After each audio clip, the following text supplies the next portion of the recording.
മഹാരാജാസ് കോളേജിലുണ്ടായ സംഘർഷങ്ങളുടെ പശ്ചാത്തലത്തിൽ principal VS. ജോയിയെ സ്ഥലം മാറ്റി. പട്ടാമ്പി ശ്രീ നീലകണ്ഠ സർക്കാർ സംസ്കൃത കോളേജിലേക്കാണ് സ്ഥലം മാറ്റിയത്.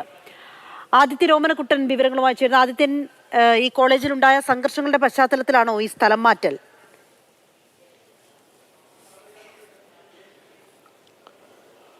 അഞ്ജിത, സർക്കാരിന് കിട്ടിയ ഒരു ശുപാർശയുടെ അടിസ്ഥാനത്തിൽ കോളേജ് അഡീഷണൽ ഡയറക്ടറുടെ വിദ്യാഭ്യാസ ഡയറക്ടറുടെ അടിസ്ഥാനത്തിൽ ശുപാർശയുടെ അടിസ്ഥാനത്തിലാണ് ഈ സ്ഥലം മാറ്റൽ ഇപ്പോൾ ഉണ്ടായിരിക്കുന്നത്. പക്ഷേ മഹാരാജാസ് പ്രിൻസിപ്പാളിനെതിരെ സർക്കാർ വടിയെടുത്തു എന്ന് വേണം പറയാൻ. കാരണം ഈ അക്രമ പശ്ചാത്തലം മാത്രമല്ല അതിൻ്റെ പശ്ചാത്തലം എന്ന് നമ്മൾ ചർച്ച ചെയ്യേണ്ടിയിരിക്കുന്നു. കാരണം ഈ വ്യാജരേഖ കേസിൽ പ്രതിയായ വ്യാജരേഖ കേസിലും അദ്ദേഹം പരാതിയാണ്, പോലീസിലെ പരാതിക്കാരനാണ്. അതോടൊപ്പം തന്നെ ആർഷോയുടെ മാർക്ക് ലിസ്റ്റ് വിവാദത്തിൽ ഇതേ പ്രിൻസിപ്പാൾ ഡോക്ടർ ജോയ് ഒരു രണ്ടാം പ്രതിയാണ്. അതുപോലെ തന്നെ മഹാരാജാസിലെ ഈ അനിഷ്ട സംഭവങ്ങളിലും വിവാദമായ പല സംഭവങ്ങളിലുമൊക്കെ അദ്ദേഹം പ്രതിയായി അല്ലെങ്കിൽ വിവാദങ്ങളിൽ പെടുന്നു എന്നൊരു ആരോപണമുണ്ട്. അതിൻ്റെ കൂടി പശ്ചാത്തലത്തിലായിരിക്കണം അദ്ദേഹത്തെ സ്ഥലം മാറ്റി എന്ന് വേണം കരുതാൻ. അദ്ദേഹത്തെ പട്ടാമ്പി സർക്കാർ സംസ്കൃത കോളേജിലേക്കാണ് സ്ഥലം മാറ്റിയിരിക്കുന്നത്. അതോടൊപ്പം തന്നെ ഇപ്പോൾ മഹാരാജാസിലെ അവസ്ഥയും അക്രമ സംഭവങ്ങളും അതിന്റെ പ്രതിഷേധങ്ങളും അതിന്റെ വാഗ്വാദങ്ങളും വെല്ലുവിളികളും ഒക്കെ മഹാരാജാസ് കോളേജ് പ്രിൻസിപ്പൽ വി.എസ്. ജോയിയെ സ്ഥലം മാറ്റിയിരിക്കുകയാണ്